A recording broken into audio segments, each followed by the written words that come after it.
Did you know that during the first Trump administration, he deported about 1.2 million people?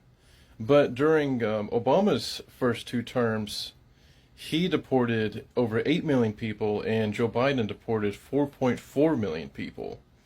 Now, the obvious thing that you might be asking yourself is, well, then what's up with all the crazy hype and stuff? Is the left just that uneducated and that lacking in checking their facts? But it is absolutely true, actually. But it is also some things that Trump is doing too that kind of, make you question his motivations and whether or not he is actually legit about his cause. One thing that he did that was kind of strange was rescinding a law that made churches protected areas. So now ICE can, technically legally, even though they haven't started doing that yet, do raids at churches. Why that would be necessary, other than just to stir people up, I really don't understand. He's also increased the rate in which ICE are conducting raids at immigration courts, which, again, why do you need to do that stuff? Why do you need to rescind laws like that and increase things like that that are just going to be inflammatory and toxic, when you could just easily have done what Biden did and closed down the border, and that would have been a very successful policy?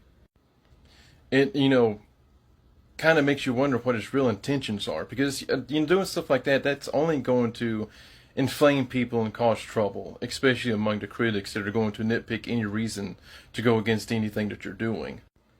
Now, the people on the left have been exaggerating things, and in a lot of cases, they've just been flat out bold-faced lying. Like when they were saying that they were going to churches and deporting kids, or when they were saying that they were deporting legal citizens, that was a lie. And also saying that the deportations are completely unconstitutional because they have to face a court. Well, through expedited removal laws, no, they don't. So that was also just a lie.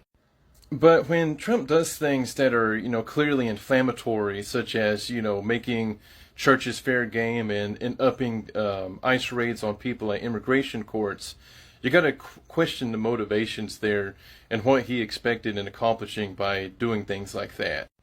Especially when he's rescinding laws and doing things that could only accomplish anything but garnering bad press.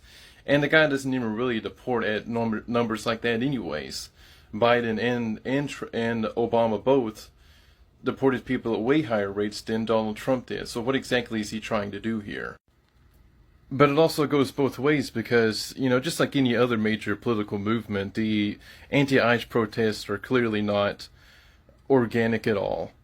And you can sort of tell when a movement isn't organic when you look at the way that they just sort of cycle through the talking points the way that they do.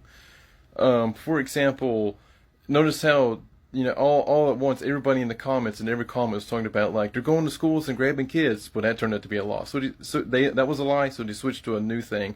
Everybody all at the same time was saying, well, they're deporting illegal immigrants. That was a lie. And then they all stopped doing that and jumped to a new thing.